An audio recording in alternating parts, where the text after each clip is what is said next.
La hache fendait la bûche avec un bruit sec, comme si toute la fureur du monde s'était concentrée en un seul coup. Damon Cole posa son outil, s'essuya le front du revers de la main et contempla le tas de bois qui grandissait près de la grange. Voilà 3 semaines qu'il travaillait dans ce ranch, et chaque matinée commençait de la même manière, par une tâche qui mettait ses muscles en feu et l'empêchait de penser. Mais les pensées finissaient toujours par revenir. Toujours. Il souleva une nouvelle bûche, la plaça sur le billot et abattit de nouveau sa hache. Le bois se fendit en deux, et les deux moitiés tombèrent à ses pieds. Une voix retentit derrière lui. « Vous travaillez comme si ce bois vous avait fait quelque chose. » Damon se retourna. Marianne Turner se tenait à quelques pas, serrant contre sa poitrine un panier en osier rempli de linge. Elle portait une simple robe brune en coton grossier, les manches retroussées jusqu'au coude, ses cheveux sombres noués en un chignon serré sur la nuque. Ni rubans, ni dentelle. Rien que le pragmatisme d'une femme habituée à tout gérer seule. Il abaissa sa hache. « J'essaie juste de tenir le rythme, Madame Turner. » Elle lui offrit un sourire. Non pas le sourire de société qu'il avait vu dans les saloons de Redridge, mais le sourire las et sincère d'une personne habituée à être reconnaissante pour toute aide. « Vous en faites déjà plus que ce que j'espérais. La clôture du pâturage est, les nouvelles charnières de la porte de la grange, le toit du puits. Je ne pensais pas trouver un ouvrier comme vous. » Damon hocha la tête, ne sachant que répondre. Chaque mot de gratitude pesait sur ses épaules et d'un poids qu'elle ne pouvait comprendre. Il saisit une nouvelle bûche, mais Marianne ne partit pas. « Et je vous ai apporté de l'eau. La chaleur arrive tôt cette année. » Elle posa son panier à terre et lui tendit une gourde en métal. Leurs doigts s'effleurèrent un instant lorsqu'il la prit, et Damon retira sa main involontairement, comme s'il s'était brûlé. Marianne le remarqua mais ne dit rien. Il déboucha la gourde et but une longue gorgée. L'eau était froide, sans doute tirée du puits. « Merci, » dit-il en s'essuyant les lèvres. « C'est exactement ce qu'il me fallait. » Marianne le regardait avec la même expression calme qu'il voyait chaque jour depuis son arrivée, un mois plus tôt, lorsqu'il avait frappé à la porte de sa maison pour demander du travail. Elle n'avait pas posé de questions superflues, n'avait pas demandé d'où il venait, ni pourquoi il cherchait un emploi ici, à 20 miles de Redridge. Elle avait simplement regardé ses mains, calleuses, des mains de travailleur, et lui avait dit qu'elle pouvait offrir un toit, de la nourriture et un petit salaire s'il acceptait un labeur pénible. Il avait accepté, parce qu'il le devait. « Je prépare un rôti ce soir, » dit Marianne en ramassant son panier. « Venez à la maison vers 7 heures. Je ne veux pas que vous mangiez encore des haricots de froid dans la remise. Je ne veux pas vous déranger, Madame Turner. » « Vous ne me dérangez pas, Monsieur Cole. Venez, c'est tout. » Elle tourna les talons et se dirigea vers la maison, une petite bâtisse en bois, avec une large véranda où se trouvaient 2 fauteuils à bascule. Damon la suivit du regard jusqu'à ce qu'elle disparaisse derrière la porte. Puis, il reprit sa hache. Le travail. C'était la seule chose qu'il pouvait lui donner. La seule façon d'expier. Ne serait-ce qu'un peu ce qui s'était passé 6 mois plus tôt. Le soir, Damon entra dans la maison par la porte de derrière, ôtant son chapeau et l'accrochant à un crochet près de l'entrée. L'odeur de viande rôtie emplissait la cuisine. Et pendant une seconde, il eut l'impression d'être revenu dans le passé, à une époque, l'époque où il avait une maison, une famille et une vie qui n'était pas rongée par la culpabilité. « Asseyez-vous » dit Marianne en désignant une chaise près de la table. Elle avait déjà mis le couvert pour 2.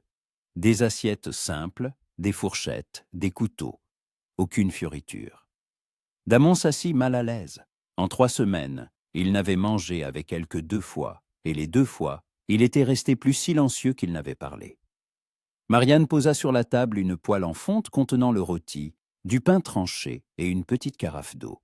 « D'où venez-vous, Monsieur Cole » demanda-t-elle en servant la nourriture. « Je ne veux pas me mêler de ce qui ne me regarde pas, mais vous n'avez presque rien dit sur vous pendant tout ce temps. » Damon prit sa fourchette, rassemblant ses pensées. « Du Texas, d'une petite ville dont vous n'avez probablement jamais entendu parler. » Votre famille est restée là-bas? Il secoua la tête. Personne. Mes parents sont morts quand j'étais jeune. Je n'ai jamais eu de frère ni de sœur. Marianne acquiesça et une lueur de compréhension brilla dans ses yeux. Je sais ce que c'est que d'être seul. Après le départ de Jacob, ce ranch me paraissait trop grand et trop vide. Je pensais que je ne pourrais pas le garder. Mais j'ai compris que je n'avais tout simplement pas le choix. Jacob, le nom de son mari. Damon serra sa fourchette plus fort que nécessaire. « Il est parti il y a longtemps ?» demanda-t-il, bien qu'il connaisse la réponse. Il connaissait chaque détail de cette journée. 6 mois. La voix de Marianne se fit plus basse. Il était allé à Red Ridge pour affaires. Il avait dit qu'il serait de retour dans 2 jours. Mais il est revenu dans un cercueil. On a dit que c'était un duel loyal, mais ça ne me console pas. Damon baissa les yeux sur son assiette. Chaque mot était comme un coup dans le ventre. Je suis désolé. Tout le monde dit être désolé. Mais personne ne me dit pourquoi il a eu besoin de se battre en duel avec un étranger pour une simple partie de cartes. Marianne posa sa fourchette et regarda par la fenêtre. Jacob était un homme bon, mais il avait son caractère, sa fierté. Il ne pouvait pas reculer, même quand c'était que la chose la plus sensée à faire. Damon se souvenait de cette soirée. Le saloon de Red Ridge empli de fumée et de bruit. Une partie de poker qui s'était terminée par des accusations de tricherie. Jacob Turner l'avait traité de tricheur, et Damon savait que s'il se taisait, on le traînerait dehors pour le lyncher. Alors il avait répondu. Il avait accepté le duel. Il avait tiré le premier, quand Turner s'était jeté sur son revolver. Tout s'était déroulé selon les règles. Un duel loyal. Mais les règles n'avaient aucune importance quand en face de vous se trouvait une femme qui avait perdu son mari à cause de votre balle. Vous vous en sortez très bien, dit Damon se forçant à parler. Le ranch est en ordre. Les bêtes sont soignées. Vous êtes une femme forte, Madame Turner. Marianne esquissa un faible sourire. Pas aussi forte que je le voudrais. Sans votre aide, j'aurais déjà vendu cet endroit et serais parti à Saint-Louis chez ma sœur. Mais maintenant, je pense que je peux tenir encore 1 an, peut-être 2. Pourquoi ne pas rester pour de bon? Elle haussa les épaules. Parce que cet endroit me rappelle ce que j'ai perdu. Chaque recoin de cette maison garde le souvenir de Jacob. Parfois, j'ai l'impression de l'entendre marcher sur la véranda ou rire dans le salon. Et puis je réalise que ce n'est que le vent ou le grincement du plancher. Et c'est encore plus dur. Damon ne savait que dire. Tous les mots semblaient vides et déplacés. Il se contenta de hocher la tête et de continuer à manger. Ils dînèrent en silence, un silence seulement troublé par le bruit des couverts. Quand Damon eut fini, il se leva pour partir, mais Marianne l'arrêta. « Monsieur Cole, je voulais vous demander, avez-vous de l'expérience avec les chevaux? » « Un peu. Pourquoi? » « J'ai une jeune jument.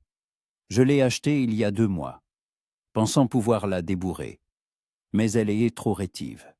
Si vous pouviez travailler avec elle, j'ajouterais un supplément à votre paie. » Damon réfléchit. Travailler avec les chevaux signifiait passer plus de temps ici, au ranch, plus de temps près de Marianne, plus de temps à la voir, à lui parler, et à sentir chaque fois la culpabilité le ronger de l'intérieur. Mais il ne pouvait pas refuser, pas après ce qu'il avait fait. « Bien sûr, Madame Turner. Vous me la montrerez demain matin ?»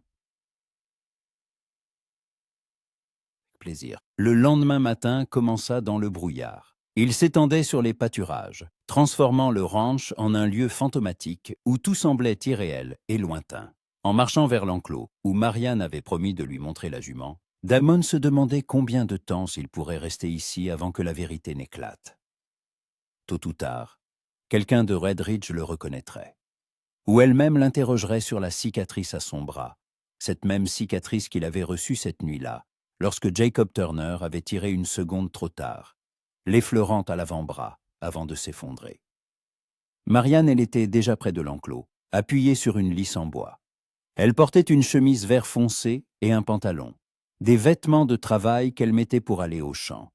Ses cheveux étaient tressés en une natte qui reposait sur son épaule. « La voilà, dit Marianne en désignant une jument baie qui se tenait à l'autre bout de l'enclos, les observant avec méfiance. Elle s'appelle Della, elle a 3 ans, mais elle se comporte comme si elle n'avait jamais vu un être humain. » Damon grimpa sur la barrière pour mieux voir le cheval. Della était belle, musclée, avec une longue crinière et des yeux intelligents. Mais son regard trahissait une méfiance, presque une hostilité. « Quelqu'un l'a maltraitée, dit Damon. Vous voyez comme elle couche les oreilles quand nous approchons. Ce n'est pas seulement de la peur, c'est de la terreur. » Marianne soupira. « Je l'ai achetée au vieux MacGregor. Il a dit qu'elle s'était en bonne santé et bien dressée, mais j'ai tout de suite compris qu'il mentait. Mais il était trop tard. L'argent était versé, les papiers signés. Ce n'est rien.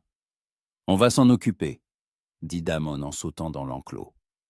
Il faut juste du temps et de la patience. Il s'avança lentement vers Della sans la regarder directement dans les yeux. Le cheval se tendit, prêt à fuir. Mais Damon s'arrêta à quelques pas et resta immobile. 1 minute passa, puis une autre. Marianne observait en silence depuis la clôture. Finalement, Della fit un pas en avance, tendant le cou pour le renifler. Damon tendit la main, paume vers le haut, la laissant sentir son odeur. Le cheval renifla bruyamment, mais ne recula pas. « C'est bien, ma belle, » dit doucement Damon. « Personne ne te fera de mal. » Il leva lentement la main et toucha son museau. Della tressaillit, mais ne s'enfuit pas. C'était une petite victoire, mais une victoire tout de même. « Vous vous y prenez bien avec elle, » dit Marianne, lorsque Damon revint près de la clôture. « Comme si vous compreniez ce qu'elle ressent. » Damon haussa les épaules. « Les chevaux et les Gomson ne sont pas si différents. Si on vous a maltraité, vous serez aussi méfiant envers ceux qui viendront après. » Marianne le regarda attentivement, et un instant, Damon crut qu'elle voyait plus que le simple ouvrier qu'elle avait engagé 1 mois plus tôt. « Vous avez raison, » dit-elle doucement. « C'est sans doute pour ça que je suis si prudente avec les gens maintenant.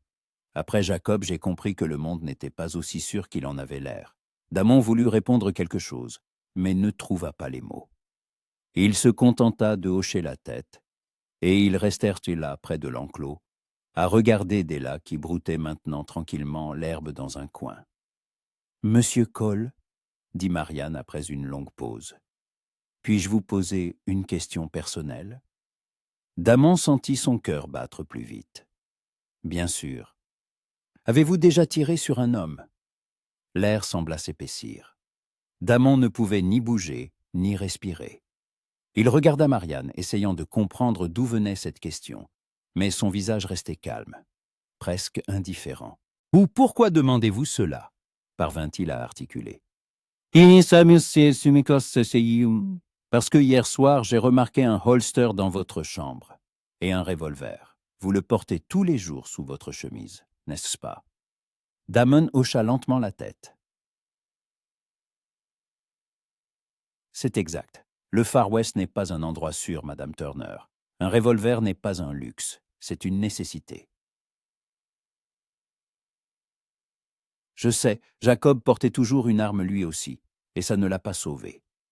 Elle tourna les talons et se dirigea vers la maison, laissant Damon seul près de l'enclos, sentant la culpabilité s'enrouler autour de son cœur comme une corde. Le reste de la journée, Damon travailla en silence.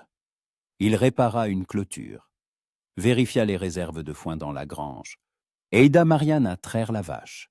Ils ne se parlèrent mais presque pas, mais quelque chose de non dit flottait entre eux, lourd comme un nuage d'orage avant la tempête. Le soir, alors que le soleil commençait à se coucher, Damon se rendit au ruisseau qui coulait à quelques miles du ranch. Il avait besoin d'être seul, loin de la maison, de Marianne, de ce rappel constant de ce qu'il avait fait.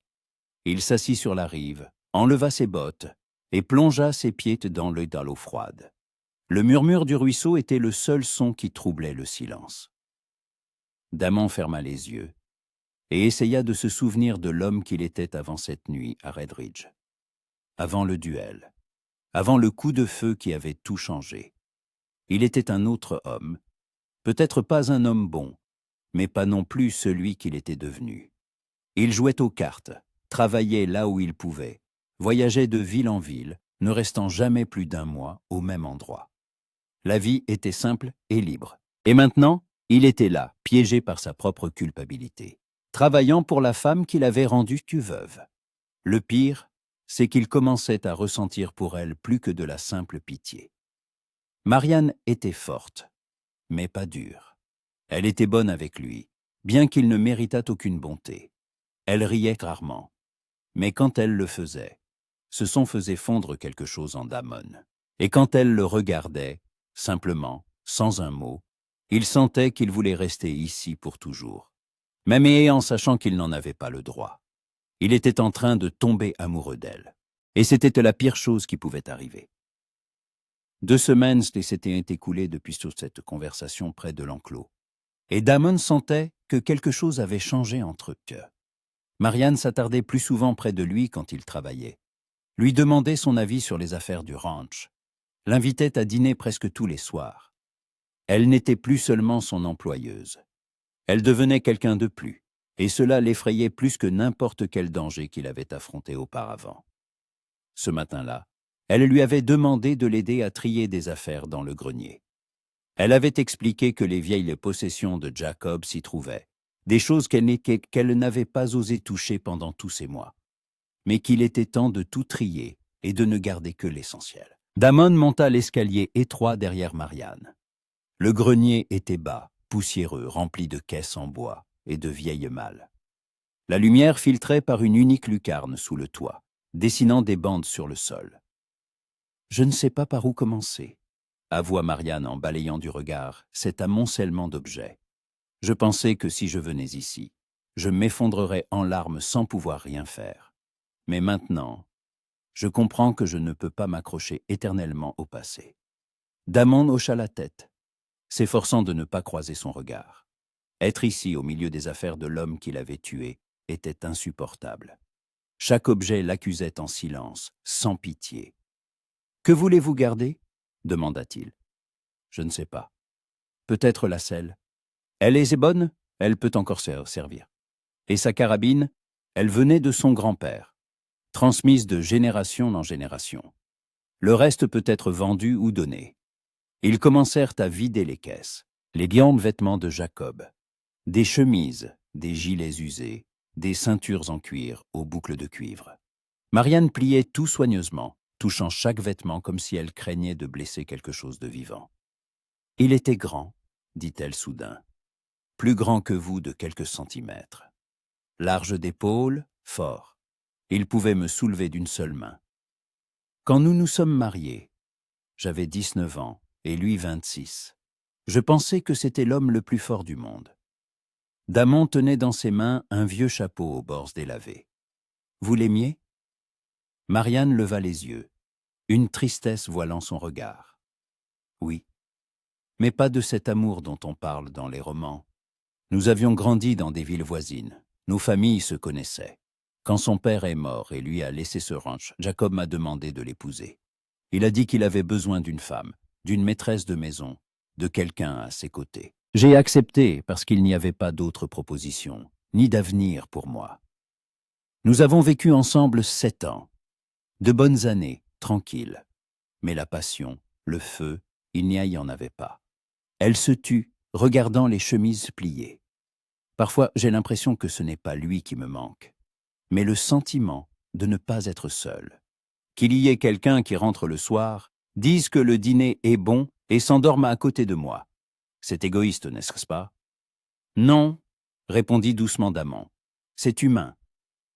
Marianne le regarda comme si elle le voyait pour la première fois. Un regard long, scrutateur, qui tendit Damon.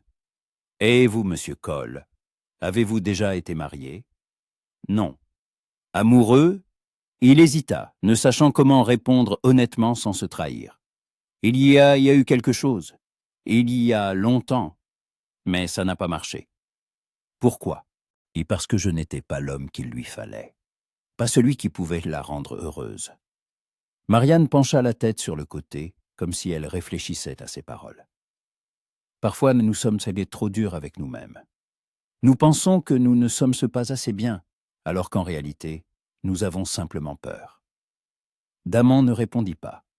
Il reposa le chapeau dans la caisse et s'attaqua à la malle suivante.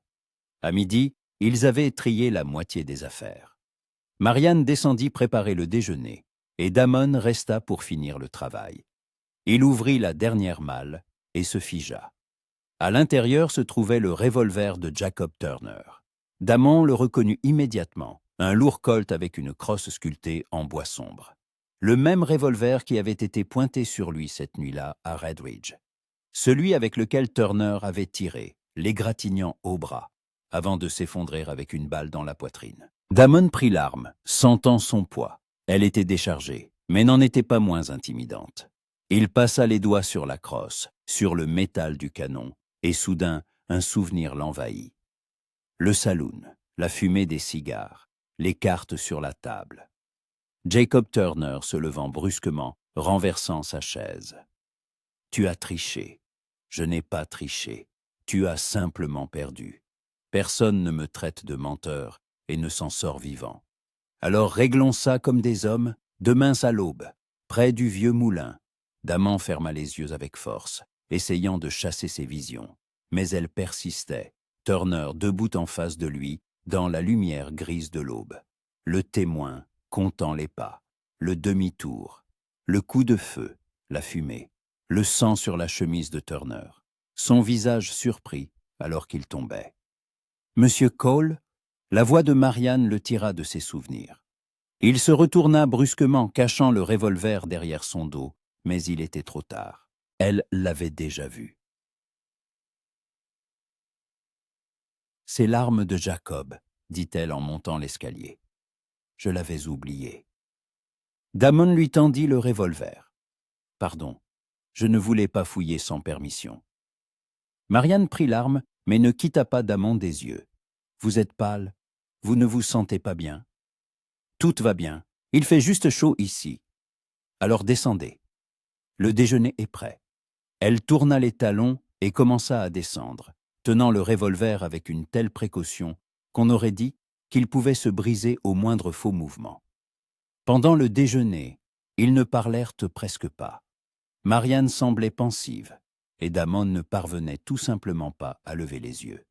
Il mangeait machinalement, sans sentir le goût de la nourriture. « Monsieur Cole, » dit enfin Marianne, « je veux vous demander quelque chose, et je vous prie de répondre honnêtement. » Le cœur de Damon s'emballa.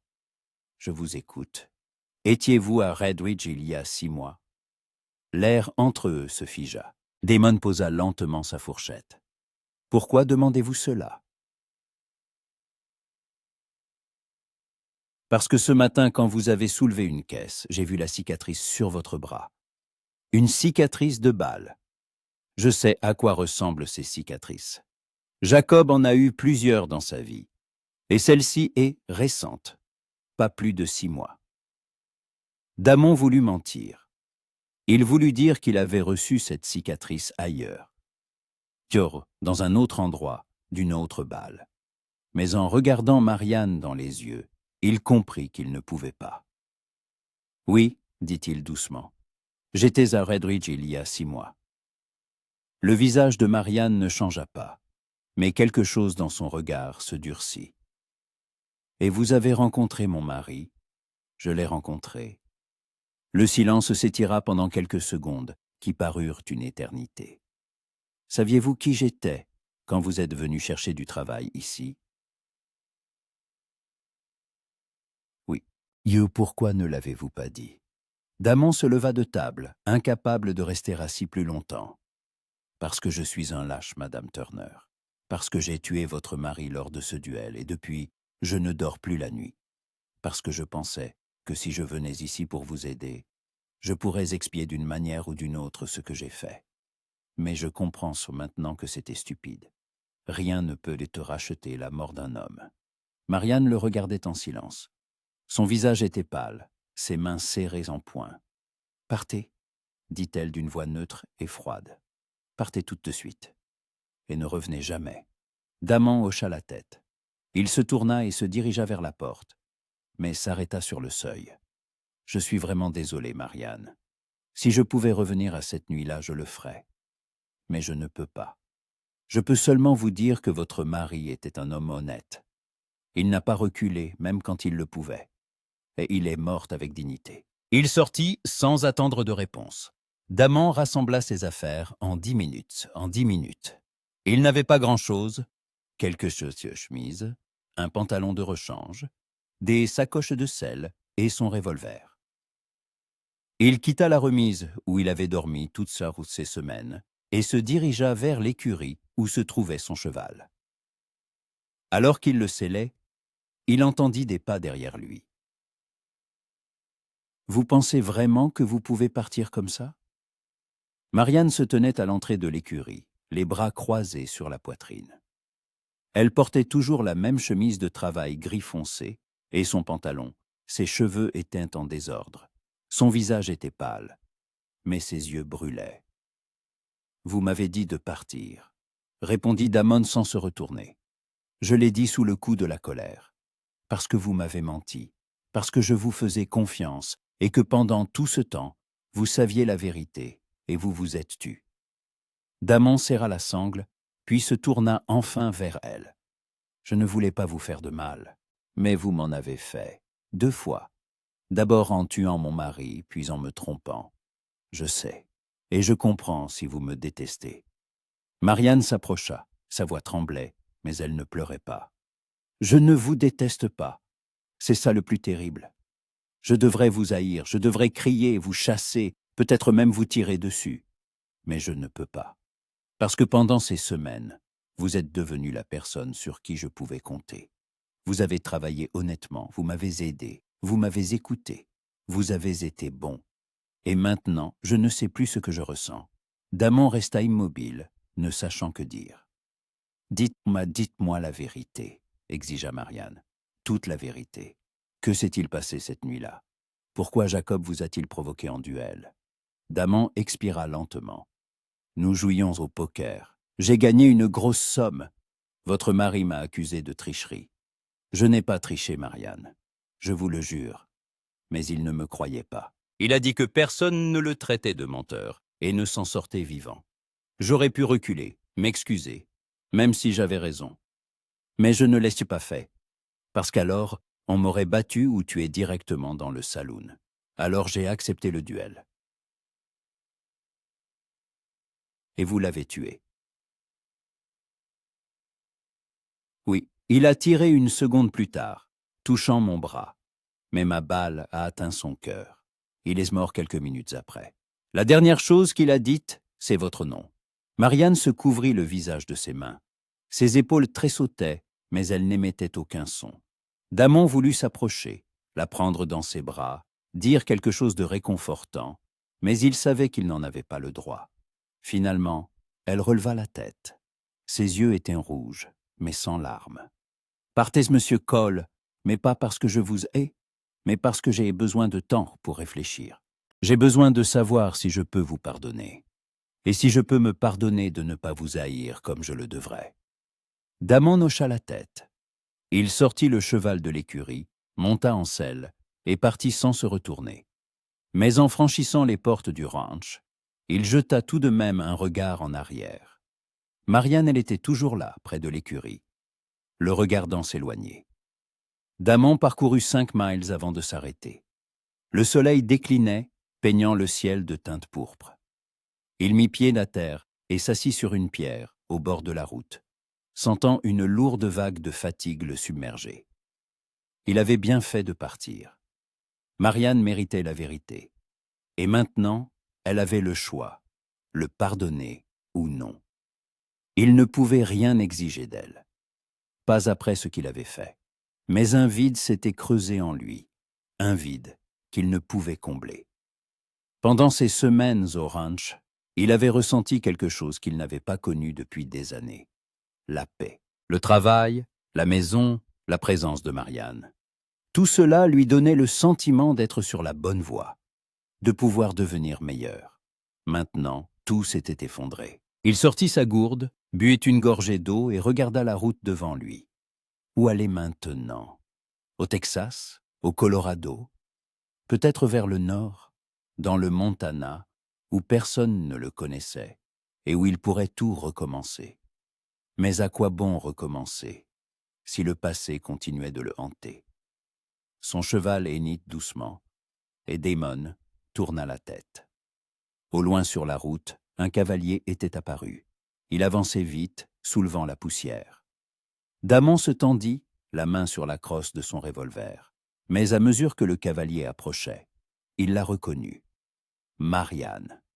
Elle arrêta son cheval à quelques pas de lui, respirant lourdement. Ses cheveux étaient en désordre, ses joues rougies par le vent. « Vous comptez vraiment partir comme ça ?» demanda-t-elle en descendant de cheval. « Sans vous battre? Sans essayer de rester ?» Damon se leva lentement. « Vous m'avez dit de partir. » J'ai dit que j'avais besoin de temps pour réfléchir. Mais pendant que j'étais là près de l'écurie, j'ai compris une chose. Je ne veux plus être seul. Je ne veux pas perdre une autre personne qui compte pour moi. Marianne, écoutez-moi, l'interrompit-elle. Vous avez tué Jacob, c'est un fait, et je ne peux rien y changer. Mais vous ne l'avez pas tué par méchanceté ou par cupidité. Vous avez défendu votre vie. C'était un duel loyal et Jacob l'a choisi lui-même. Il a toujours été comme ça, fier, têtu, et je savais que tôt ou tard, cela le perdrait. Elle s'approcha et Damon vit que des larmes perlaient dans ses yeux. « Je suis en colère contre vous. En colère que vous n'ayez pas dit la vérité tout de suite. Mais je suis encore plus en colère contre moi-même parce que, quand vous êtes parti, je me suis senti si vide et si seul que je n'ai pas pu le supporter. Et je vous ai suivi au galop. Vous ne devriez pas me pardonner simplement parce que vous vous sentez seul. Je ne vous pardonne pas parce que je suis seul. Je pardonne parce que vous n'êtes pas venu à ce ranch pour l'argent. Vous êtes venu pour expier votre faute. Vous avez travaillé sans relâche. Vous m'avez aidé. Vous avez été honnête en tout, sauf sur une chose.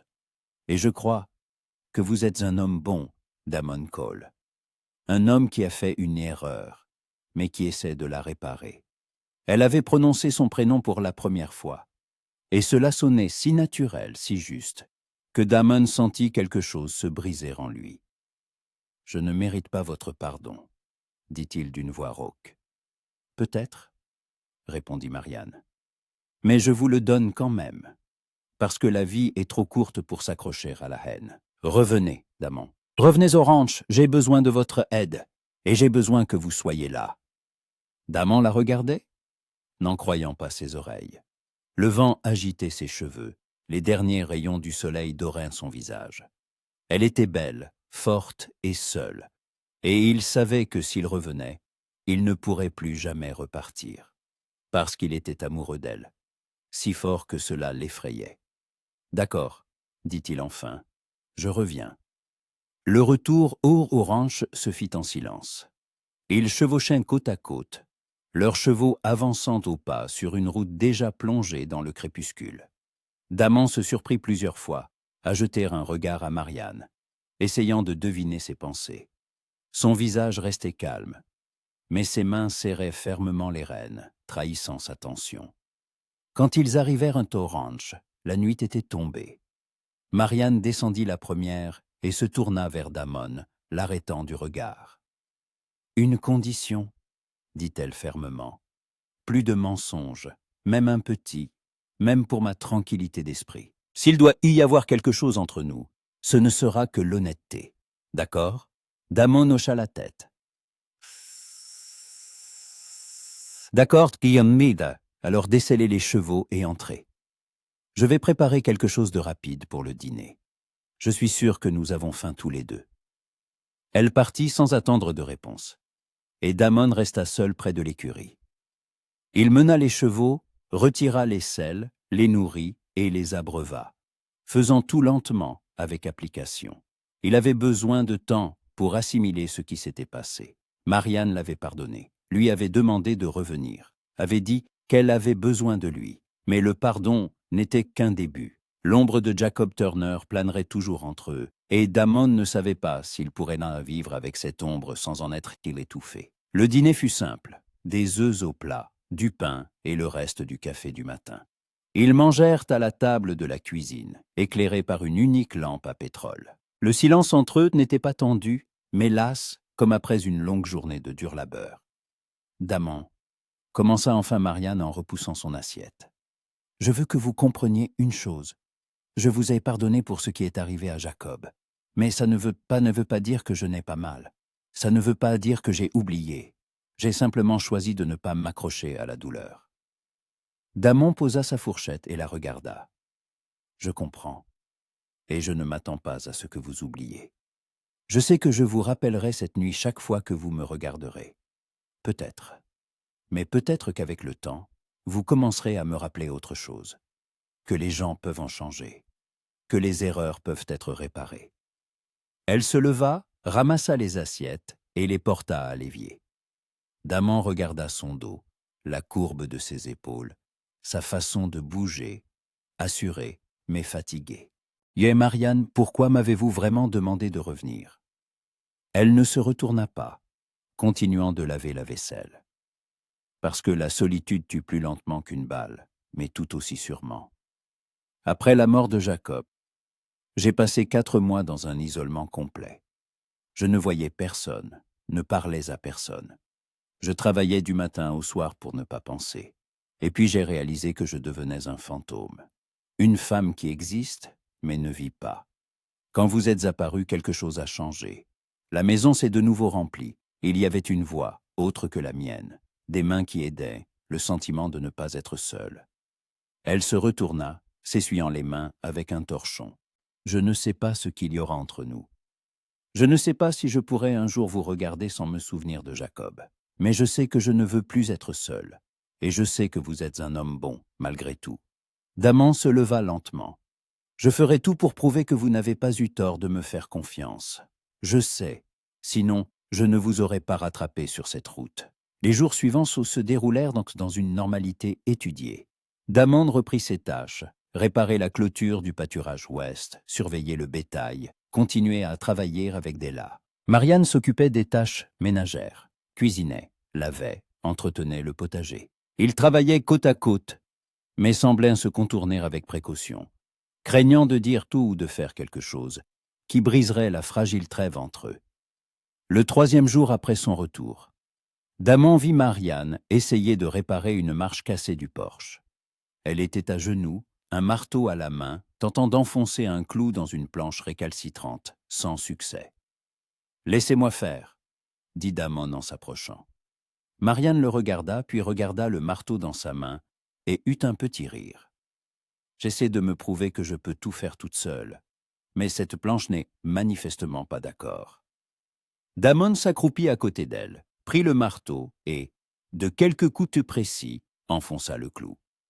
La planche cessa de grincer. « Parfois, il n'y a rien de mal à accepter de l'aide, » dit-il. Marianne s'assit sur la marche, contemplant la planche réparée. Jacob disait toujours que j'étais trop têtu, que je ferais mieux de canaliser cette énergie dans quelque chose d'utile, plutôt que de prouver que je peux tout faire moi-même. L'entêtement n'est pas toujours une mauvaise chose.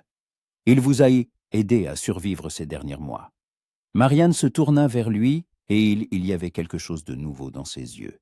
Ni hostilité ni suspicion, mais de la curiosité. « Parlez-moi de vous, Daman, du vrai vous, de celui que vous étiez avant cette nuit à Redridge. » Damon posa le marteau et réfléchit. « J'étais un vagabond. Je voyageais de ville en ville, travaillant où je pouvais, jouant aux cartes quand j'avais besoin d'argent. Je ne restais jamais plus de quelques mois au même endroit. Mes parents sont morts quand j'avais 17 ans, ma mère de la fièvre, mon père de l'alcool et d'un cœur brisé. Je n'avais aucune raison de rester dans la ville où j'avais grandi, alors je suis parti. Vous ne vous sentiez pas seul? » La solitude me semblait plus sûre que de m'attacher à quelqu'un et de le perdre à nouveau. Quand on est seul, on a à s'occuper de personne, à ne décevoir personne. « Mais vous vous êtes bien soucié de quelqu'un avant, » insista Marianne. « Vous avez dit qu'il y avait eu une femme. » Daman hocha la tête. « Elle s'appelait Elisabeth. Je l'ai rencontrée à San Antonio il y a 3 ans. Elle travaillait dans un magasin de tissus et la première fois que je l'ai vue, j'ai pensé que c'était la plus belle femme que j'ai jamais rencontrée. Nous avons commencé à nous voir. Elle voulait que je reste, que je trouve un travail stable, que je construise une maison. Mais je ne pouvais pas. Je ne pouvais pas me poser, pas m'arrêter. J'avais peur que si je commençais à construire une vie, quelque chose arriverait et que tout s'effondrerait. Alors je suis parti une nuit, en ne laissant qu'un mot. Pensez-vous encore à elle, parfois? Je me demande si elle est heureuse, si elle a trouvé quelqu'un de mieux. J'espère que oui. Marianne resta silencieuse un moment, digérant ce qu'elle venait d'entendre. Et maintenant, avez-vous toujours peur de vous arrêter? Damon la regarda, et leurs regards se croisèrent. Moins qu'avant. Le samedi, le vieux MacGregor, celui qui avait vendu à Marianne la rétive d'Ella, vint en ville. Damon travaillait dans l'enclos avec la jument quand il vit la charrette s'approcher de la maison. Marianne sortit sur le porche, s'essuyant les mains sur son tablier. « Madame Turner !» cria MacGregor en arrêtant sa charrette. « J'ai entendu dire que vous aviez un nouvel ouvrier. J'aimerais lui parler du cheval que je vous ai vendu. » Damon s'approcha, sans sortir de l'enclos. MacGregor était un vieil homme petit et sec, avec une barbe grise et des yeux rusés. « Que voulez-vous » demanda Damon. « Je veux vous proposer un marché. Je vous rends l'argent de la jument si elle ne convient pas. Je sais qu'elle a un sale caractère. » Marianne croisa les bras sur sa poitrine. « Vous le saviez quand vous me l'avez vendu ?» MacGregor haussa les épaules. « Les affaires sont les affaires, Madame Turner. Mais je suis un homme honnête. Si le cheval ne convient pas, je le reprends. » Damon secoua la tête. « Elle convient. Il fallait juste du temps et la bonne approche. Dans quelques semaines, ce sera un excellent cheval de selle. » MacGregor plissa les yeux, examinant Della, qui se tenait tranquillement dans un coin de l'enclos. « Vous avez bien travaillé avec elle. Peut-être que je peux vous proposer un autre marché. J'ai un étalon à débourrer. Je paierai bien si vous y arrivez. » Damon regarda Marianne, attendant sa réaction. Elle hocha légèrement la tête. « Peut-être, » dit-il à MacGregor. « Revenez dans une semaine, nous discuterons des détails. » Le vieil homme sourit et poursuivit sa route, laissant derrière lui un nuage de poussière. « Vous n'êtes pas obligé d'accepter ce travail, » dit Marianne quand ils furent seuls. « Je sais, mais un peu d'argent supplémentaire ne fera pas de mal. On pourrait l'utiliser pour réparer la grange. Le toit va bientôt s'effondrer. » Marianne le regarda avec gratitude. « Vous pensez tout le temps au ranch. C'est mon travail. »« Non, » dit-elle doucement. « C'est plus qu'un travail.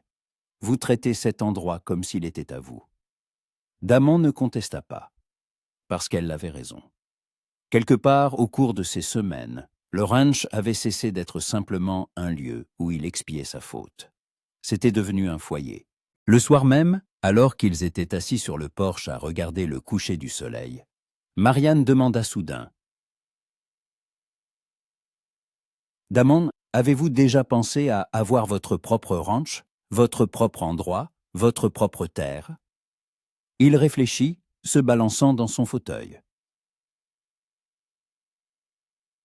« Avant, non.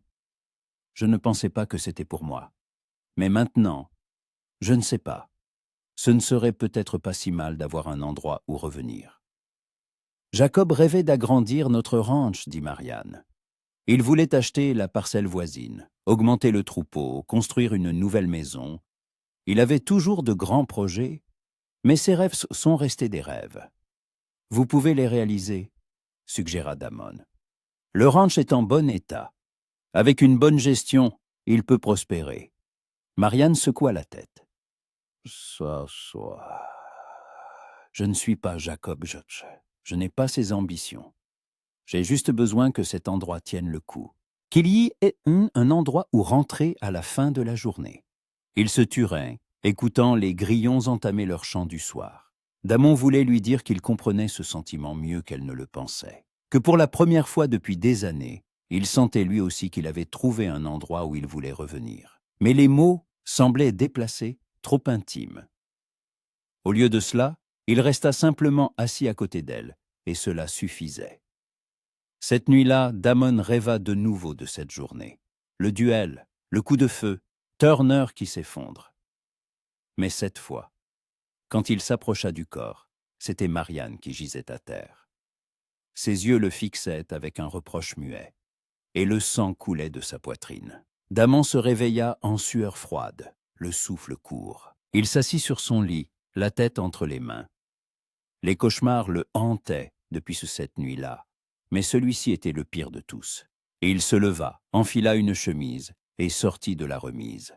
L'air de la nuit était frais, le ciel parsemé d'étoiles. Damon alla jusqu'au puits, puisa de l'eau dans ses mains et se lava le visage, essayant de chasser les restes de son rêve. « Vous n'arrivez pas à dormir ?» La voix le fit se retourner. Marianne se tenait sur le porche de la maison en chemise de nuit, un châle sur les épaules. Ses cheveux étaient détachés, tombant dans vagues sombres sur ses épaules. « Je ne voulais pas vous réveiller, dit Damon. Vous ne m'avez pas réveillé, je n'arrivais pas à dormir non plus. » Elle descendit du porche et s'approcha de lui. « Des cauchemars ?»« Oui. » « À propos de cette nuit-là ?» Damon hocha la tête, incapable de mentir. « Il ne me lâche pas. Chaque nuit, je vois son visage, j'entends le coup de feu. Et ce soir, je vous ai vu à sa place. » Marianne tendit la main et toucha son épaule. Son contact était chaud, réconfortant. « Ce n'est pas votre faute si Jacob est mort. » « Morta, Damon, il a fait un choix. Il vous a provoqué en duel, sachant qu'il pourrait ne pas revenir. Arrêtez de porter ce fardeau seul. Je ne peux pas. Je ne sais pas comment. Alors laissez-moi vous aider. Nous portons tous les deux la douleur de cette nuit. Peut-être qu'ensemble, ce sera plus facile. » Damon la regarda, et à la lumière de la lune, son visage semblait presque irréel. Il voulait la croire, voulait s'autoriser à espérer qu'il pourrait vraiment laisser le passé derrière eux. Mais la peur était plus forte.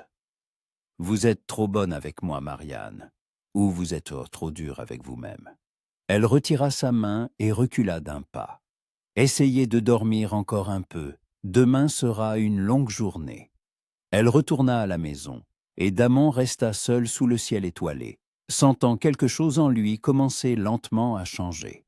Marianne ne l'avait pas seulement pardonné, elle essayait de l'aider à se pardonner lui-même. Et c'était plus qu'il n'aurait jamais pu espérer. 2 semaines s'étaient écoulées depuis cette nuit près du puits, et quelque chose d'insaisissable avait changé dans l'air entre eux. Damon remarquait que Marianne attardait plus souvent son regard sur lui, que sa voix devenait plus douce lorsqu'elle l'appelait par son nom. Il restait imprudent, avançait lentement, mais la frontière entre employeur et employé s'estompait de jour en jour. Le lundi matin, MacGregor amena son étalon, un immense cheval noir au regard sauvage et une cicatrice sur le flanc. L'animal piétinait nerveusement dans l'enclos, couchant les oreilles et montrant les dents à quiconque s'approchait de trop près.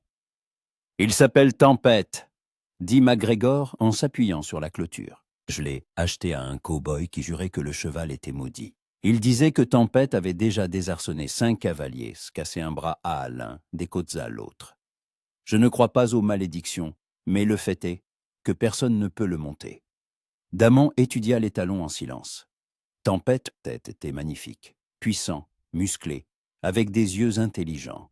Mais dans ses yeux, on lisait une rage profonde et ancienne.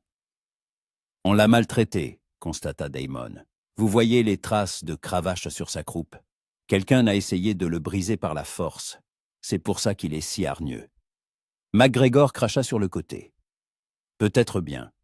Mais j'ai besoin d'un cheval de travail, pas d'un Mustang sauvage. Si vous vous en sortez en 2 semaines, je vous paie $50.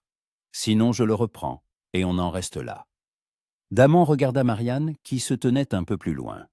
Elle hocha très légèrement la tête, donnant son accord. « D'accord.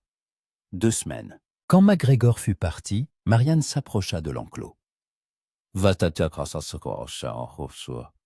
êtes sûr de pouvoir y arriver ? Ce cheval a l'air dangereux. J'y arriverai. Il faut juste lui montrer que tous les hommes ne sont pas des ennemis. » Marianne toucha sa main, un contact bref, fugace.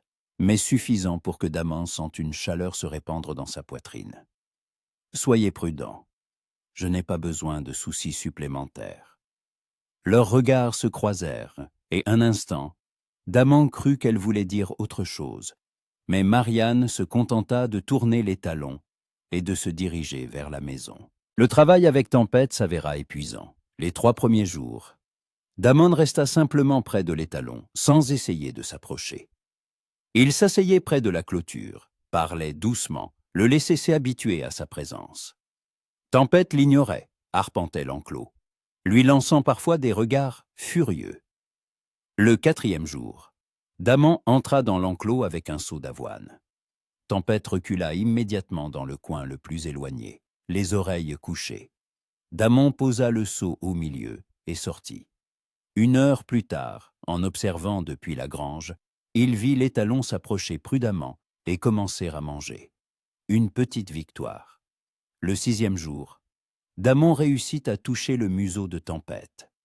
L'étalon tressaillit mais ne mordit pas, ne rua pas. Il resta simplement là, tendu, prêt à s'emballer à tout moment. Daman le caressait lentement, parlant d'une voix égale. « Personne ne te fera de mal ici, je te le promets. Je sais que c'est difficile de faire confiance. Mais tous les hommes ne sont pas pareils. » Marianne observait la scène depuis le porche, et quand Daman sortit de l'enclos, elle descendit vers lui. Yitso, vous lui parlez comme s'il comprenait chaque mot. Peut-être qu'il comprend. Les chevaux ressentent plus de choses tôt que nous ne le pensons. Ils voient la peur, la colère, la bonté. Tempête a vu trop de colère. Il est temps de lui montrer autre chose. Marianne hocha la tête, pensive. Vous êtes un homme patient, Daman. Tout le monde n'accepterait pas de travailler aussi longtemps avec un animal qui pourrait le blesser. La patience est la seule chose que j'ai. Et la compréhension de ce que c'est que d'être blessé et de ne faire confiance à personne. Marianne le regarda attentivement, et une lueur chaude brilla dans ses yeux. Vous parlez de vous, n'est-ce pas? Daman ne répondit pas, mais la réponse était écrite sur son visage. Le samedi soir, Marianne proposa d'aller en ville pour des provisions. Ils attelèrent la charrette et partirent alors que le soleil déclinait. La route jusqu'à Redridge prenait environ 1 heure, et ils roulèrent en silence, profitant de la fraîcheur après une journée chaude. Redridge était une petite ville, une rue principale avec une dizaine de bâtiments, un saloon au coin, un magasin général, la poste et une forge. Les gens dans la rue saluaient Marianne, lançaient des regards curieux à Daman. Il essayait de rester dans l'ombre, le bord de son chapeau baissé. Au magasin, Marianne acheta de la farine, du sucre, du café, des conserves. Daman l'aidait à tout charger dans la charrette quand il entendit une voix familière. « Cole ? Damon Cole ?» Et il se retourna et vit un homme d'âge moyen avec une étoile de shérif sur son gilet. Le shérif Carter, le même homme qui avait été témoin du duel 6 mois plus tôt. « Shérif !» salua sobrement Damon. Carter s'approcha, le regardant d'un air scrutateur. « J'ai entendu dire que tu travaillais au ranch des Turner. C'est vrai ? » ?»« C'est vrai. » Le shérif tourna son regard vers Marianne, qui sortait du magasin. « Madame Turner, vous savez qui est-ce que cet homme ?» Marianne releva le menton, et sa voix se fit d'acier. « Je le sais, shérif Carter. Monsieur Cole travaille pour moi depuis plus d'1 mois. C'est un travailleur honnête et un homme de confiance. Mais vous savez bien que c'est lui qui... » « Je suis au courant de tout, » l'interrompit Marianne. « Et ce sont mes affaires, pas les vôtres. » Carter leva les mains dans un geste d'apaisement. « Je ne veux pas me mêler de ce qui ne me regarde pas, Madame Turner. Je suis juste surpris. Ce n'est pas tous les jours qu'une veuve engage l'homme qui a tué son mari. Donc c'était un duel loyal, shérif. Vous en étiez vous-même témoin. Jacob a fait son choix, et Monsieur Cole n'est pas responsable des conséquences. » Daman se tenait en silence, sentant tous les regards dans la rue se tourner vers eux. Les gens s'arrêtaient, chuchotaient, montraient du doigt. Il voulait dire à Marianne qu'ils devaient partir, mais elle s'était déjà tournée vers lui. « Daman, aidez-moi à charger le reste. Il est temps de rentrer. » Ils finirent de charger dans un silence tendu. Lorsque la charrette s'ébranla, Damon sentit des dizaines d'yeux les suivre. Il ne se retourna pas, tenant fermement les rênes et regardant droit devant lui. Quand la ville fut derrière eux, Marianne dit doucement : « Pardon, je n'aurais pas dû parler si sèchement au shérif, mais je n'ai pas pu me retenir quand il a commencé à vous accuser. »« Vous m'avez défendu, » répondit Damon. « Personne n'avait fait ça pour moi depuis très longtemps. Parce que vous le méritez. Les gens doivent comprendre que le passé ne définit pas un homme pour toujours. Vous avez changé, Damon, et je le vois. Il voulait la croire. Il voulait croire qu'il pouvait laisser le passé derrière lui. Mais les regards de ces gens dans la rue disaient autre chose. Pour eux, il resterait à jamais l'assassin de Jacob Turner. Quand ils rentrèrent au ranch, la nuit était tombée. Damon aida Marianne à rentrer les provisions, et quand ils eurent terminé, elle l'arrêta à la porte. « Restez dîner. Je ne veux pas que vous retourniez à la remise avec des pensées sombres. » Damon hocha la tête, et ils préparèrent ensemble un repas simple, de la viande grillée, des pommes de terre, du pain.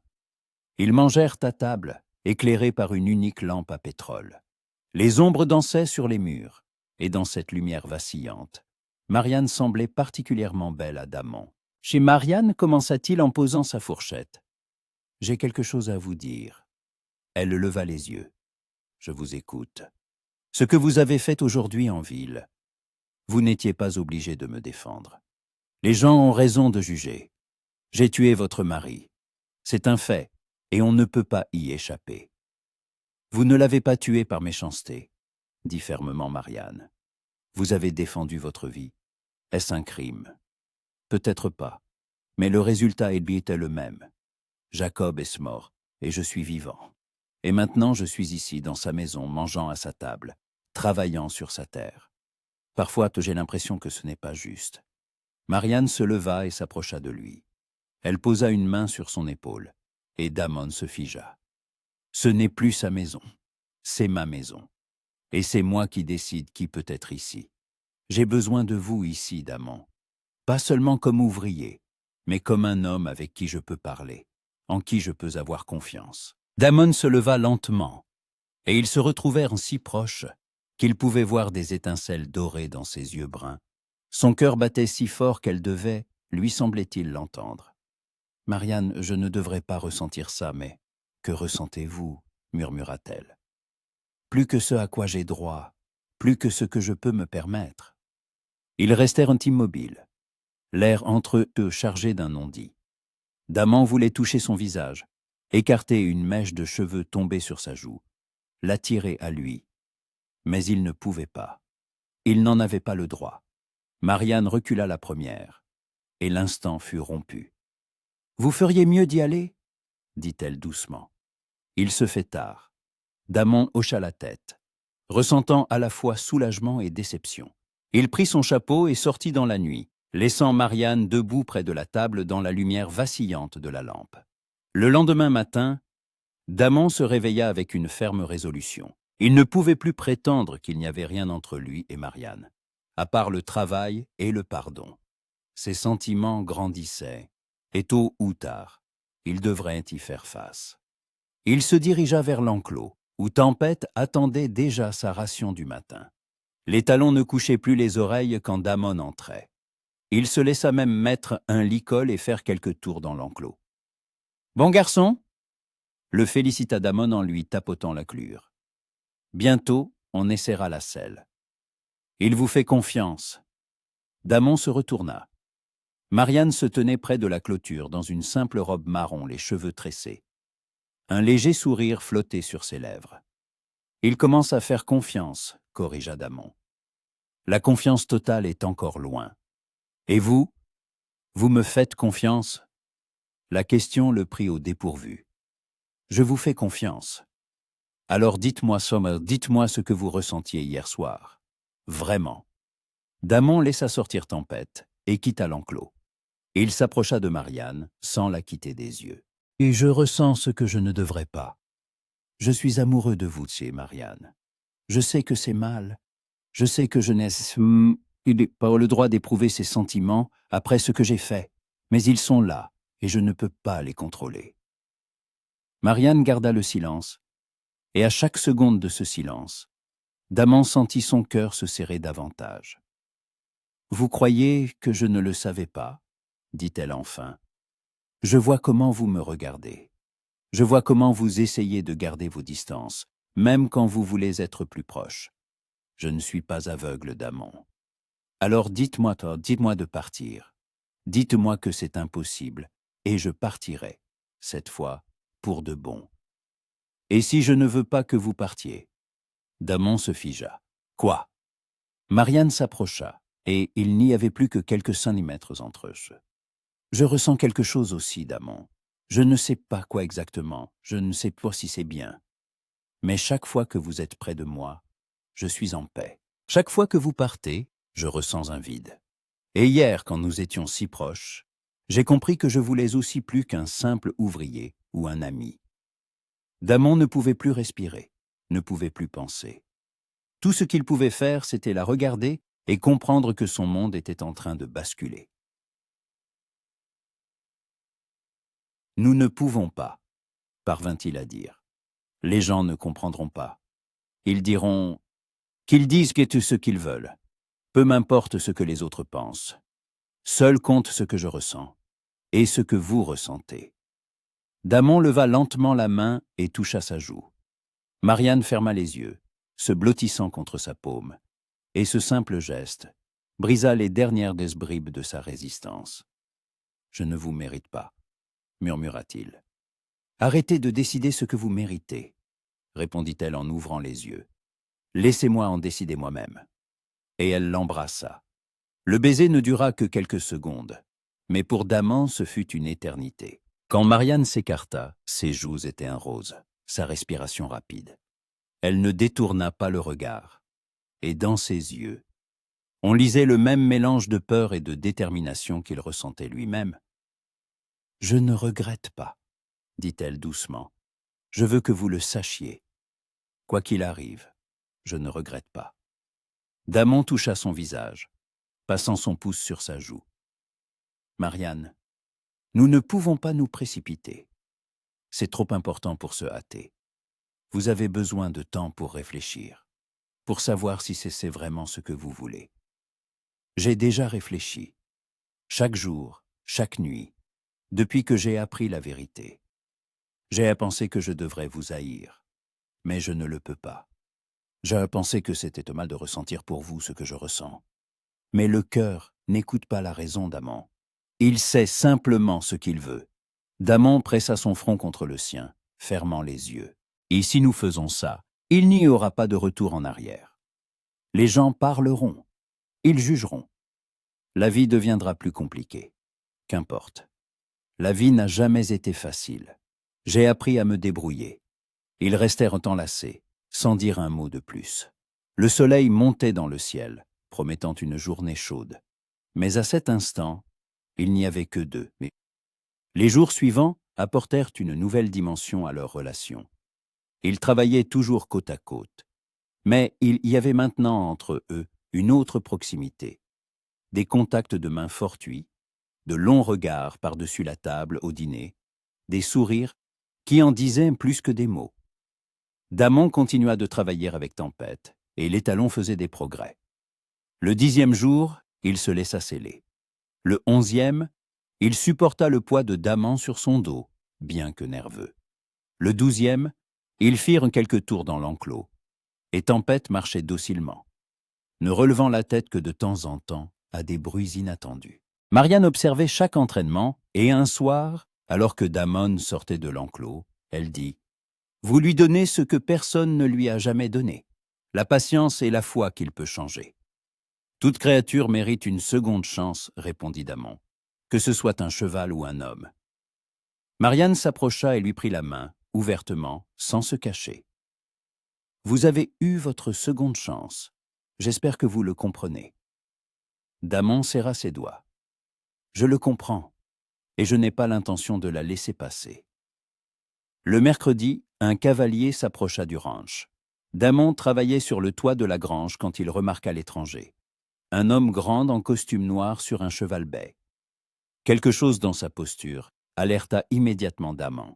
Il descendit de l'échelle juste au moment où Marianne sortait sur le porche. « Puis-je vous aider » demanda-t-elle.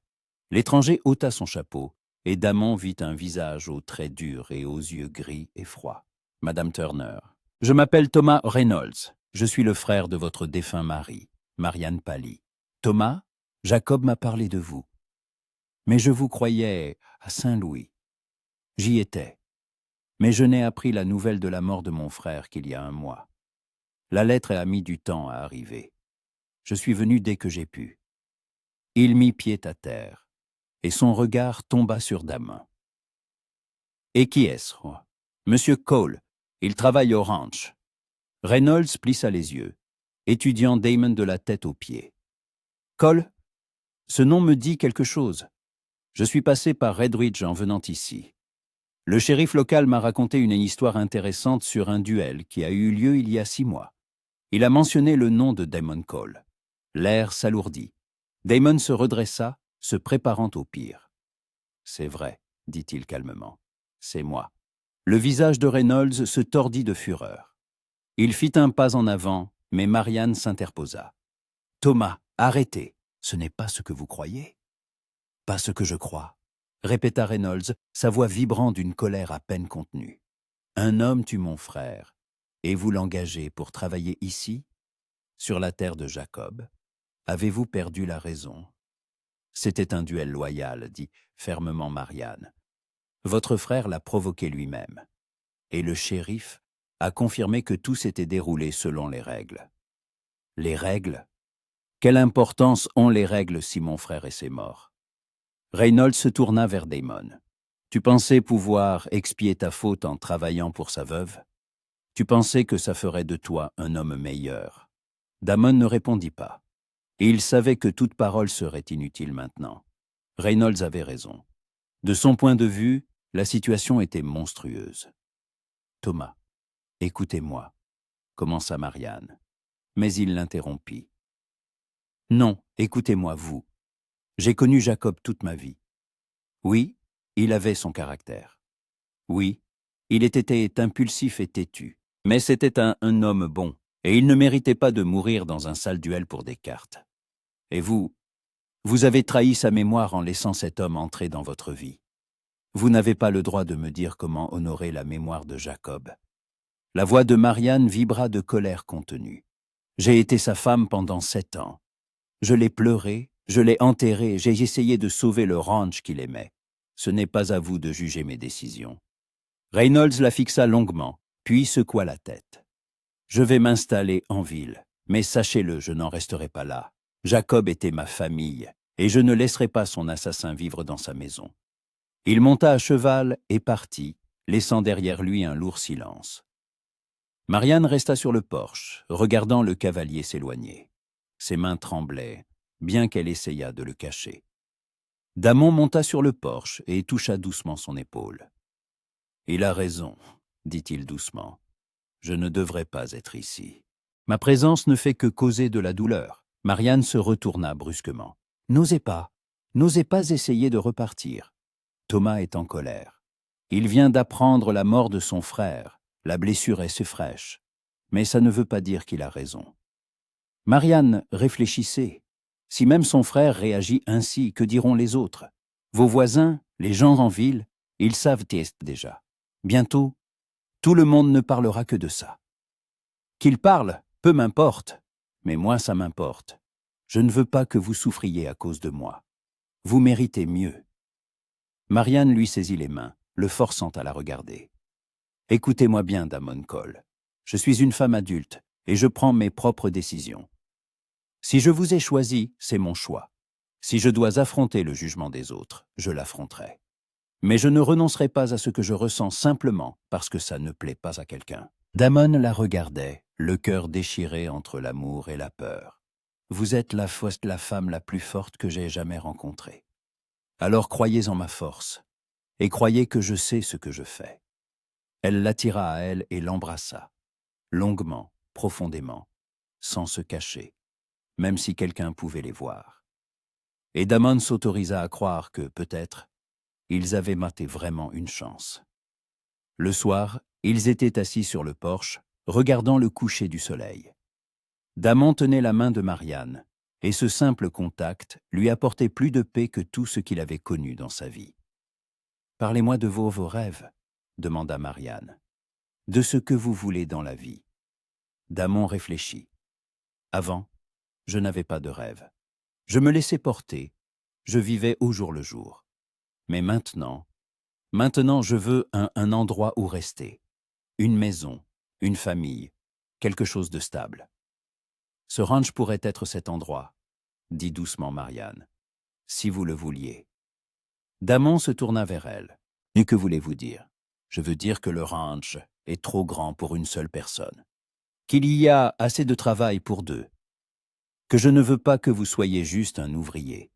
Je veux plus que ça. » Ses joues rosirent, et Damon comprit ce qu'elle proposait.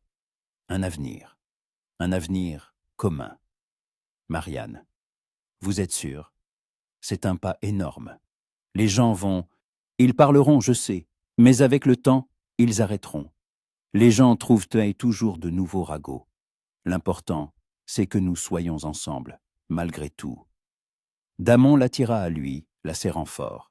« Je ne vous mérite pas, mais je vous promets que je passerai le reste de ma vie à essayer d'en être digne. »« Vous l'êtes déjà ?»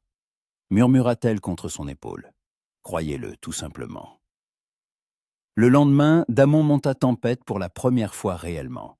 L'étalon l'accepta sans résistance, marchant docilement dans l'enclos, puis à l'extérieur. Ils allèrent jusqu'au ruisseau et revinrent, et Tempête se comporta calmement, ne relevant la tête que de temps à autre à des bruits inattendus.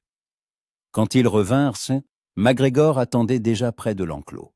Le vieil homme regarda avec incrédulité Damon descendre de cheval et tapoter l'encolure de l'étalon. « Je n'en crois pas mes yeux, » marmonna MacGregor. « Ce diable est vraiment débourré. »« Vous pouvez vérifier par vous-même, » proposa Damon. MacGregor secoua la tête. « Non merci. Si vous vous en êtes sorti, c'est que c'est fait. Voici votre argent, 50 $, comme convenu. Vous les avez honnêtement gagnés. » Il tendit une petite bourse remplie de pièces. Damon la prit, sentant son poids agréable. « Vous avez un talent, mon garçon, » dit MacGregor. « Si j'ai encore besoin d'aide avec des chevaux, je sais à qui m'adresser. » Quand le vieil homme partit, emmenant Tempête, Marianne sortit sur le porche. « Vous avez fait un miracle avec ce cheval. Personne d'autre n'aurait pu. » Damon s'approcha d'elle, tenant la bourse. « Cet argent est pour la réparation du toit de la grange, comme nous l'avions prévu. » Marianne secoua la tête. « Non, cet argent, vous l'avez gagné par votre travail. Il est à vous. Alors je l'investirai dans le ranch, parce qu'il n'est plus seulement à vous. Il est à nous. » Marianne sourit, et ce sourire fut le plus éclatant qu'il ait jamais vu. « À nous, » répéta-t-elle. « J'aime la façon dont ça sonne. » Le vendredi, ils allèrent à Redridge pour acheter de nouveaux matériaux pour la grange. Cette fois, Damon ne cacha pas son visage. Il marchait aux côtés de Marianne dans la rue principale, et quand les gens lançaient des regards de travers, il les regardait droit dans les yeux. Près du magasin, ils tombèrent sur Thomas Reynolds. Le frère de Jacob se tenait près de son cheval, et quand il les vit, son visage se crispa. « Vous êtes toujours avec lui ?» constata-t-il en regardant Marianne. « Oui, et je le resterai. » Reynolds s'approcha, et sa voix se fit plus basse, mais non moins dure. « Madame Turner, je respecte votre droit de prendre vos décisions, mais pensez à ce que les gens diront, à l'image que cela donne. Il n'y a pas un an que Jacob est mort, et vous êtes déjà avec son assassin. Ce n'est pas bien. »« Vous savez ce qui n'est pas bien ?» répondit Marianne, et sa voix était d'acier. « C'est de juger les gens sans connaître toute l'histoire. C'est de s'accrocher à la haine quand on peut choisir le pardon. Jacob était un homme bon, mais il a choisi ce duel lui-même. Personne ne l'a forcé. Et Damon n'est pas coupable d'avoir été plus rapide. Vous défendez l'assassin de mon frère. » Reynolds secoua la tête. Jacob se retournerait dans sa tombe s'il le savait. « Jacob voulait que je sois heureuse, » dit fermement Marianne. Il me l'a dit de nombreuses fois. Et je choisis le bonheur, pas la vengeance. » Elle prit Damon par la main et l'entraîna dans le magasin, laissant Reynolds planté dans la rue. À l'intérieur, Damon l'attira à lui. « Vous n'auriez pas dû faire ça. Maintenant, il deviendra un ennemi. Qu'importe. Je suis fatigué d'avoir peur de l'opinion des autres, fatigué de vivre dans l'ombre du passé. Je veux vivre ici et maintenant, avec vous. » Damon l'embrassa, là dans le magasin, sans se soucier du vendeur surpris et de quelques clients qui s'étaient figés en les voyant. Quand ils se séparèrent, Marianne rit doucement. « Maintenant, c'est sûr, tout le monde va parler. »« Qu'il paroie », répéta Damon ses propres mots. « L'important, c'est que nous soyons ensemble. » Le soir, en rentrant au ranch, Damon comprit que quelque chose n'allait pas. La porte de la maison était entr'ouverte, alors qu'il se souvenait parfaitement que Marianne l'avait fermée à clé avant de partir. Il arrêta la charrette et posa la main sur son revolver. « Restez ici, » ordonna-t-il à Marianne. « Damon, que se passe-t-il ? Quelqu'un est entré dans la maison. Peut-être qu'il y est encore. » Il sauta de la charrette et s'approcha prudemment du porche. La porte n'était pas forcée, juste ouverte. Il la poussa du pied et entra, le revolver au poing. À l'intérieur, c'était calme. Mais le salon était en désordre. Des chaises renversées, un vase brisé, des livres jetés à terre. Sur le mur, écrit haut fusain en lettres tordues, « Assassin ». Damon resta là, regardant l'inscription, sentant un froid se répandre dans ses veines. Quelqu'un savait. Quelqu'un voulait lui rappeler qu'il ne pourrait jamais fuir son passé. Marianne entra derrière lui et laissa échapper un cri en voyant le désordre. Qui a fait ça? Je ne sais pas. Peut-être Reynolds, peut-être quelqu'un de la ville, peu importe. Il s'approcha du mur et commença à effacer l'inscription avec un chiffon. Marianne l'arrêta en lui prenant la main. « Damon, peut-être que vous devriez vraiment partir. Pour votre sécurité, les gens peuvent être dangereux quand ils sont en colère. » Damon se tourna vers elle. « Si je pars, ils auront gagné. Ils prouveront que je suis un lâche qui ne peut pas assumer ses actes. Non, je reste. Nous affronterons cela ensemble. » Marianne se serra contre lui et il la sentit trembler dans ses bras. « Ensemble, » murmura-t-elle, « quoi qu'il arrive. » Ils rangèrent en rentrant à la maison jusque tard dans la nuit. Damon frotta l'inscription sur le mur jusqu'à ce qu'elle soit à peine visible, tandis que Marianne ramassait que les morceaux du vase brisés et remettait les meubles en place. Ils travaillèrent en silence, chacun plongé dans ses pensées. Quand ils eurent fini, Marianne prépara un thé chaud et ils s'assirent à la table de la cuisine, éclairée par la lampe à pétrole. « Nous ne pouvons pas les laisser gagner, » dit Marianne serrant sa tasse à deux mains. « Qui que ce soit, ils veulent nous effrayer, nous forcer à renoncer l'un à l'autre. Mais je n'abandonnerai pas. » Damon la regardait, et une chaleur mêlée de douleur envahit sa poitrine. Cette femme risquait tout, sa réputation, sa tranquillité, peut-être même sa sécurité, pour lui, l'homme qui avait tué son mari. « Je n'ai pas peur pour moi, » avoua-t-il. « J'ai peur pour vous. S'ils sont allés jusqu'à s'introduire dans la maison, que feront-ils ensuite? Alors nous serons prudents.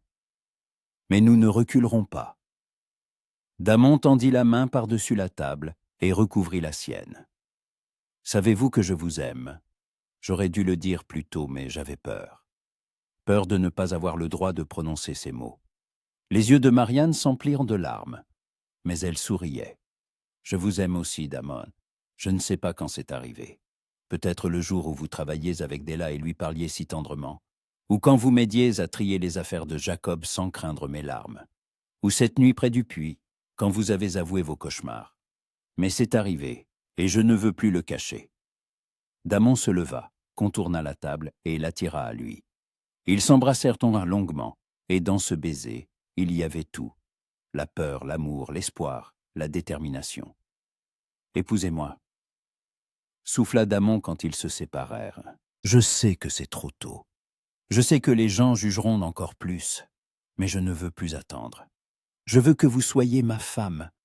Je veux construire une vie avec vous. » Marianne le regarda avec des yeux écarquillés. et des larmes coulaient sur ses joues. « Oui, murmura-t-elle, oui, je vous épouserai. » Le matin, ils se réveillèrent avec une nouvelle détermination. Damon réparait la clôture du pâturage, quand il vit un cavalier approcher. Sa main se posa instinctivement sur la crosse de son revolver, mais il reconnut le shérif Carter.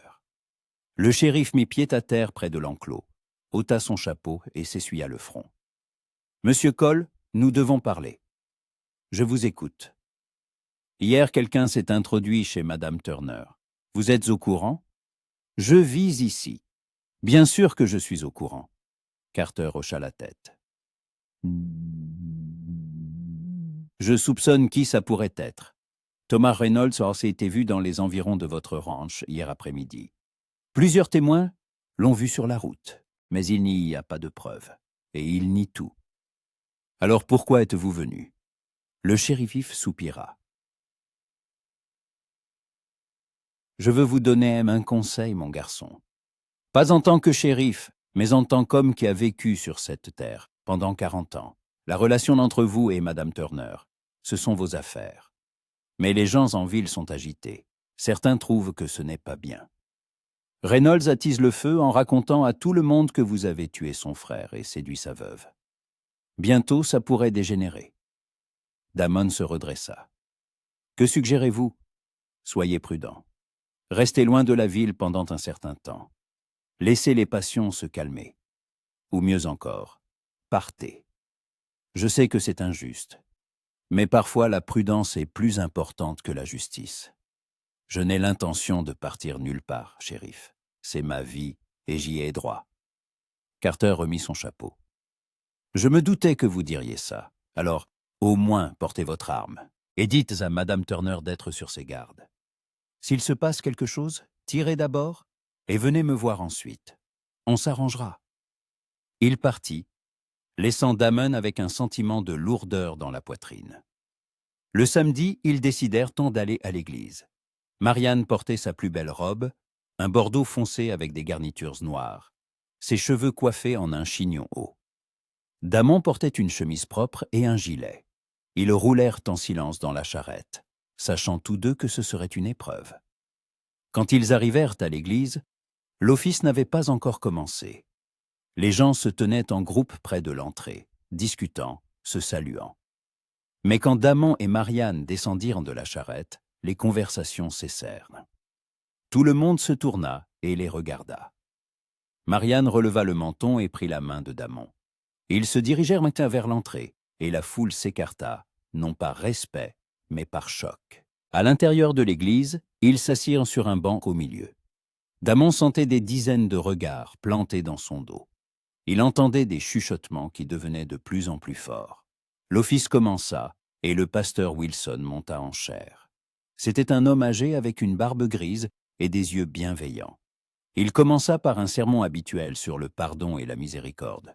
Mais ensuite, son regard tomba sur Damon et Marianne. « Aujourd'hui, je veux parler de ce que signifie vraiment pardonner, » dit le pasteur. « Il est dit dans les Écritures que celui d'entre vous qui est sans péché lui jette la première pierre. » Ces paroles sont aussi pertinentes aujourd'hui qu'il y a 2000 ans. Il fit une pause, balayant du regard ses paroissiens. Parmi nous se trouve un homme qui a commis une erreur, qui dans un duel loyal a pris la vie d'un autre homme. C'est une tragédie. Mais cet homme ne fuit pas son passé. Il essaye d'expier sa faute en travaillant, en aidant, en menant une vie juste.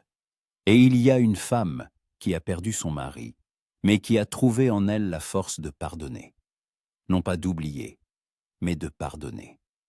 N'est-ce que pas ce que le Seigneur nous enseigne ? Un silence absolu régnait dans l'Église. Nous pouvons juger, nous pouvons montrer du doigt, nous pouvons nous introduire dans les maisons des autres et écrire des mots de colère sur les murs.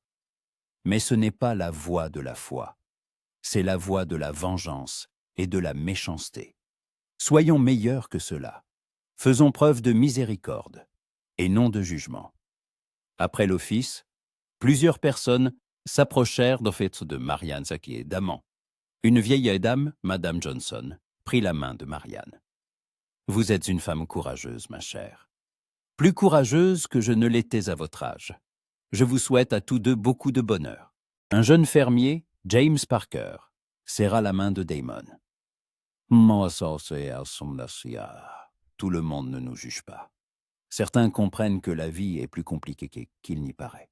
Mais il y avait aussi les autres. » Thomas Reynolds se tenait près de la sortie, et quand ils passèrent, il leur barra le chemin. Psst. Vous pensez qu'un sermon va tout changer? Vous pensez que les paroles du pasteur rendront juste ce qu'il y est entre vous? Damon s'arrêta, le regardant droit dans les yeux. « Monsieur Reynolds, je comprends votre douleur. Je comprends que vous ayez perdu un frère. Mais Jacob a choisi ce duel lui-même.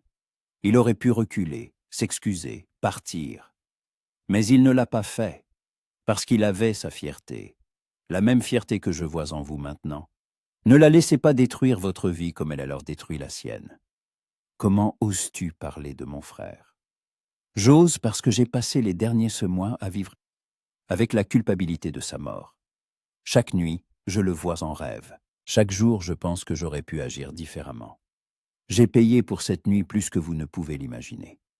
Mais je ne peux pas changer le passé. Je peux seulement continuer à vivre en essayant de devenir meilleur. » Reynolds resta silencieux, et dans ses yeux, la colère luttait avec autre chose, peut-être de la compréhension. « Est-ce que c'est vous qui vous êtes introduit chez nous hier ?» demanda Marianne. Reynolds se détourna. « Je ne sais pas de quoi vous parlez. Vous le savez. Et si vous essayez de nouveau quelque chose de semblable, je m'adresserai au shérif. Je comprends votre douleur, Thomas. Mais cela ne vous donne pas le droit de détruire ma vie. » Reynolds la regarda longuement, puis soupira. « Jacob vous aimait. Il me disait dans ses lettres que vous étiez la meilleure chose qui lui soit arrivée. Il aurait voulu que vous soyez heureuse. Peut-être que je n'ai pas le droit de me mettre en travers de votre bonheur. »« C'est exact, » dit doucement Marianne. Reynolds hocha la tête, mit son chapeau et partit, les laissant debout devant l'église sous le soleil chaud. 2 semaines de travail paisible s'écoulèrent. Damon termina la réparation du toit de la grange, construisit un nouvel enclos pour les veaux, aida Marianne à planter des légumes dans le potager. La vie au ranch suivait son cours, et peu à peu, les conversations en ville commencèrent à s'apaiser. Thomas Reynolds repartit pour Saint-Louis. Mais avant de partir, il passa au ranch. Il s'excusa pour l'intrusion, bien qu'il n'admît pas directement en être l'auteur, et dit à Marianne que si elle avait besoin d'aide, elle pouvait lui écrire. Jacob aurait été heureux de savoir que le ranch est entre de bonnes mains, dit-il en regardant Damon. Prenez soin d'elle et de cet endroit. Je vous le promets, répondit Damon. En juin, ils se marièrent. Ce fut une cérémonie modeste. Juste le pasteur Wilson, le shérif Carter comme témoin, et quelques voisins qui avaient accepté leur relation. Marianne portait une simple robe crème qu'elle avait cousue elle-même, avec une couronne de fleurs des champs dans les cheveux. Damon portait un costume neuf, acheté avec l'argent gagné en travaillant avec les chevaux. Quand le pasteur les déclara mari et femme, Damon embrassa Marianne, et des larmes de bonheur brillaient dans ses yeux. « Nous l'avons fait, » murmura-t-elle. « Malgré tout, nous l'avons fait, » répéta Damon en la serrant dans ses bras. Et ce n'est que le début. 1 an passa. Le ranch prospérait, le troupeau avait grandi, une nouvelle grange était achevée, et la maison avait de nouveaux rideaux et un tapis dans le salon. Damon travaillait avec des chevaux pour les ranchs voisins, et sa réputation d'entraîneur habile grandissait. Marianne vendait des légumes et du beurre au marché de la ville, et les gens la traitaient avec respect. Un soir d'automne, ils étaient assis sur le porche, regardant le coucher du soleil. Marianne posa sa tête sur l'épaule de Damon, et il l'enlaça, ressentant une paix totale. « Es-tu heureuse ?» demanda-t-il. « Plus que je n'aurais pu l'imaginer, » répondit-elle. « Tu sais, parfois je pense à Jacob. Je me souviens des bons moments de notre vie. Mais ça ne fait plus mal. Juste de chaleureux souvenirs d'un homme qui a fait partie de ma vie. Je pense à lui aussi, moins souvent qu'avant. Les cauchemars ont presque cessé. Maintenant, quand je m'endors, je vois notre avenir, pas le passé. Marianne se tourna vers lui et ses yeux brillaient d'amour. « Et quel avenir vois-tu » Damon sourit. « Je nous vois, toi et moi, ici, dans ce ranch. Je vois des enfants courir dans la cour. Je nous vois vieillir ensemble, assis sur ce même porche dans 30 ans. Je vois une maison pleine d'amour et de rire. »« J'aime cet avenir, » murmura Marianne. « Et tu sais quoi ? Il commence déjà. » Elle prit sa main et la posa sur son ventre, et Damon sentit sous sa paume un arrondi à peine perceptible. « Tu es sérieuse » souffla-t-il. « Tout à fait sérieuse. Au printemps, nous aurons un enfant. » Damon l'attira à lui, et des larmes de joie coulaient sur ses joues.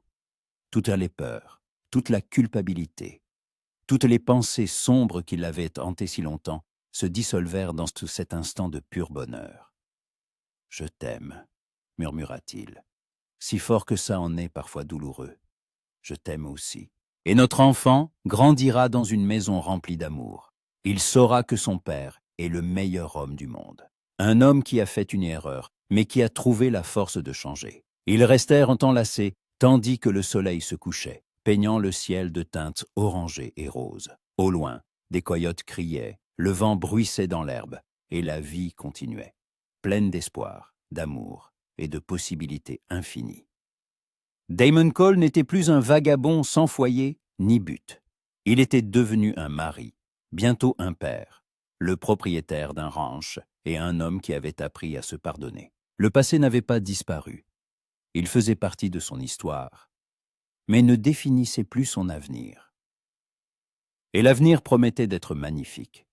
Cette nuit-là, allongé dans le lit à côté de Marianne endormie, Damon songeait au chemin incroyable qui l'avait mené jusqu'ici. De cette nuit maudite à Red Ridge à cet instant, un moment de bonheur et de paix absolue. Il se souvint du premier jour au ranch, quand il avait frappé à la porte, plein de culpabilité et de peur. Il se souvint du regard de Marianne, ignorant qui il était. Il se souvint du travail avec Della et Tempête, des conversations sur le porche, du lent rapprochement, de la révélation de la vérité, de la douleur et du pardon. La vie lui avait donné une seconde chance. Marianne lui avait donné une seconde chance. Et il n'avait pas l'intention de la laisser passer. Il posa la main sur le ventre de sa femme, sentant la nouvelle vie qui s'y trouvait. Une vie qui naîtrait comme le symbole de leur amour et la preuve que de l'obscurité peut naître la lumière. « Annie... » « Merci » murmura-t-il dans le noir, sans savoir exactement à qui s'adressait en ces mots. Peut-être à Marianne, peut-être au destin, peut-être même à Jacob Turner, dont la mort avait paradoxalement mené à ce bonheur. La vie dans le Far West était dure, imprévisible, parfois cruelle, mais elle pouvait aussi être belle, pleine d'amour et de rédemption. Et Damon Cole y avait enfin trouvé sa place. Un foyer, une famille, l'amour, le pardon, c'était tout ce dont il avait besoin.